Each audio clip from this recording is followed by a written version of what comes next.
not so distant past, the presidents or certain presidents have engaged in various activity, coups or operations like Operation Mongoose when I was a teenager, and yet there were no prosecutions. Why? If what you're saying is right, it would seem that that would have been ripe for criminal prosecution of someone. So, Justice Thomas, I think this is a central question. The reason why there have not been prior criminal prosecutions is that there were not crimes. And I want to explain why there are layers of safeguards that assure that former presidents do not have to lightly assume criminal liability for any of their official acts. At the outset, there is a statutory construction principle that is applicable here. It arises when there is a serious constitutional question about applying a criminal statute to the president's acts. It is not, and I'm sure that we will discuss this, that no statute can apply to the president in his official capacity absent a designation of the president in it. But there is a principle that if there is a serious constitutional question, courts will strive to construe the statute so that it does not apply to the president. In addition to that, the president, I think has been mentioned earlier, has access to advice from the Attorney General, and it would be a due process problem to prosecute a president who received advice from the Attorney General that his actions were lawful, absent the kind of collusion or conspiracy that itself represented a criminal violation, which I don't really see as being a realistic option.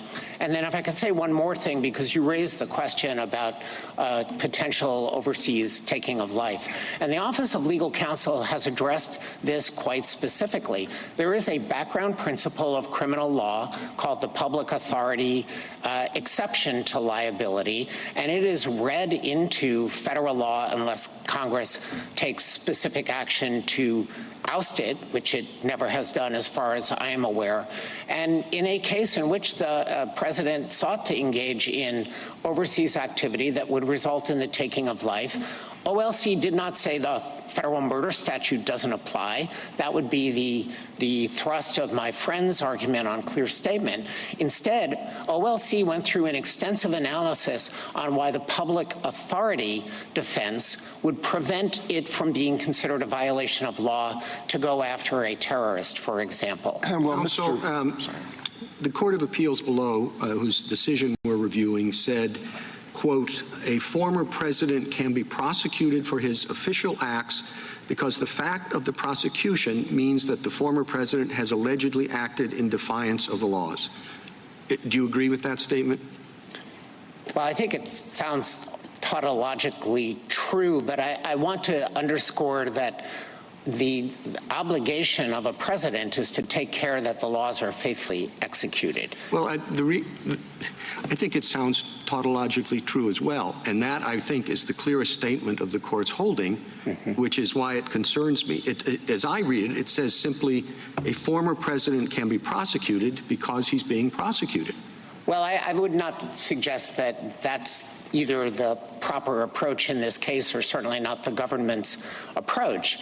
A prosecution does, of course, invoke federal criminal law.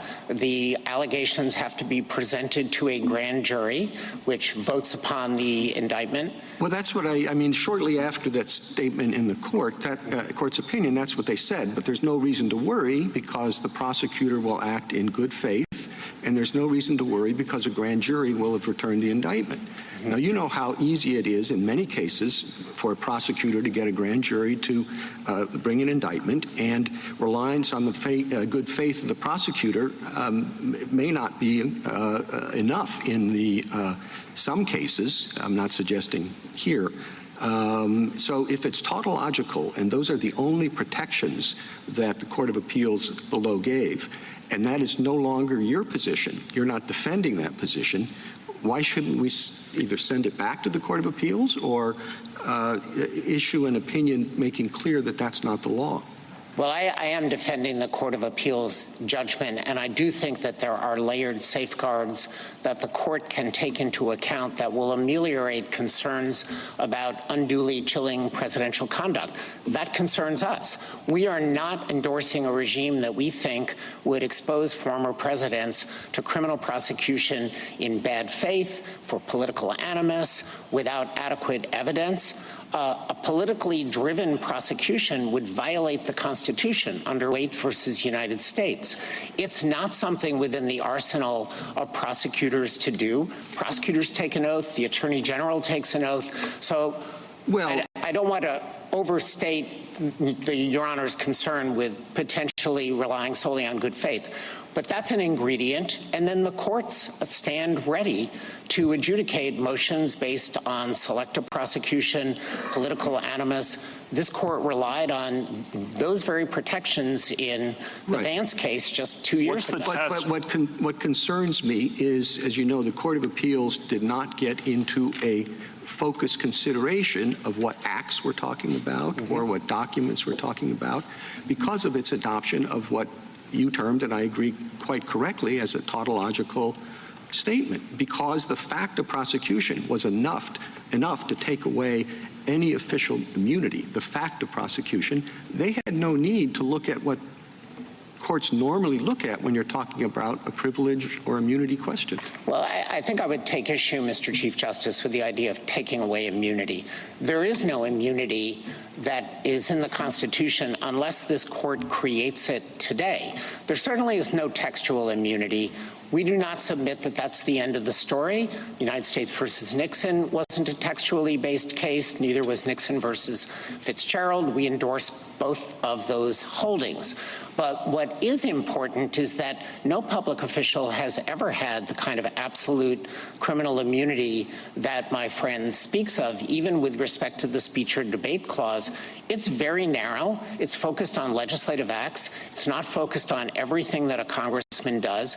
And it responds to a very specific historical circumstance that basically involved the two other branches potentially harassing legislators and preventing them from doing their jobs.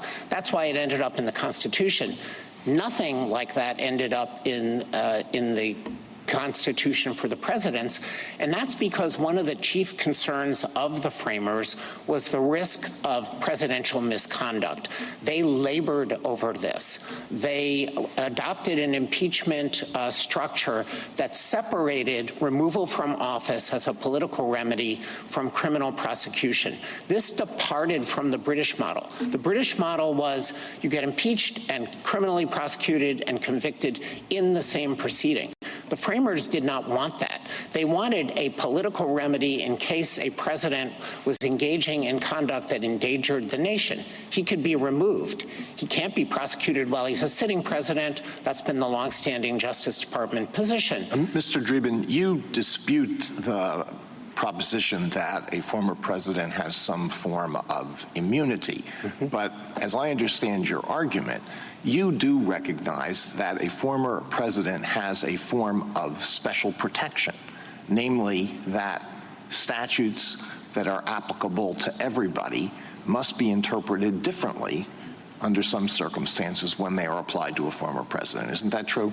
It is true because, Justice Alito, of the general principle that courts construe statutes to avoid serious constitutional questions, and that has been the longstanding practice of the Office of Legal Counsel in the Department of Justice. All right, so this is more, I think, than just a quarrel about terminology, whether what the former president gets is some form of immunity or some form of special protection, because it involves this difference, which I'm sure you're very well aware of. If it's just a form of special protection, in other words, statutes will be interpreted differently as applied to a former president, then that is something that has to be litigated at trial. The former president can make a motion to dismiss and may cite OLC opinions, and the district court may say, well, that's fine. I'm not bound by OLC, and I interpret it differently, so let's go to trial.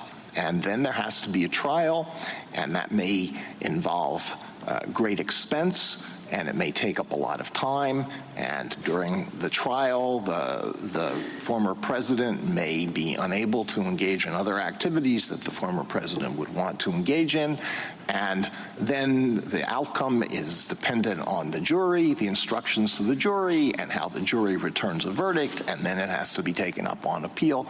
So the protection is greatly diluted if you take the form, if it takes the form that you have proposed. Now, why is that better? It's better because it's more balanced. The blanket immunity that petitioner is arguing for just means that criminal prosecution is off the table unless he says that impeachment and conviction have occurred. Those are political remedies that are extremely difficult to achieve in a case where the misconduct occurs close to the end of a president's term. Congress is unlikely to crank up the machinery to do it, and if the impeachment trial has to occur after the president has left office, there's an open question about whether that can happen at all. So you're arguing against most far-reaching aspects of Mr. Sauer's argument, right? That is correct. And let me turn then to why. Well, what about, to unpack it a little more, do you agree that there are some aspects of Article II presidential power that are exclusive and that Congress cannot regulate and therefore cannot criminalize? Absolutely. Okay. For other official acts that the president may take that are not within that exclusive power, assume for the sake of argument, this question, that there's not blanket immunity for those official acts, but that to preserve the separation of powers, to provide fair notice, to make sure Congress has thought about this, that Congress has to speak clearly to criminalize official acts of the president by a specific reference. That seems to be what the OLC opinions suggest. I know you have a little bit of a disagreement with that, and what this court's cases also suggest. So, Justice Kavanaugh, I'd like to take all of those in turn because I don't think this court's cases speak that broadly. I definitely don't think that the Office of Legal Counsel opinions stand for this broad proposition that unless the president is specifically named, he's not in the statute. And I don't think that that's necessary in order to afford adequate protection for the president's valid Article II functions. Well, you said unless, sorry to interrupt, but I want to just get this out and you can incorporate it in the answer. You said unless there's a serious constitutional question. Correct. Well, it's a serious constitutional question whether a statute can be applied to the president's official acts. So wouldn't you always interpret the statute not to apply to the president, even under your formulation, unless Congress had spoken with some clarity? I don't think across the board that a serious constitutional question exists on applying any criminal statute to the president. The problem is the vague obstruction and 371, conspiracy to defraud the United States, can be used against a lot of presidential activities historically with an creative prosecutor who wants to go after a president. Well, let me try to backtrack.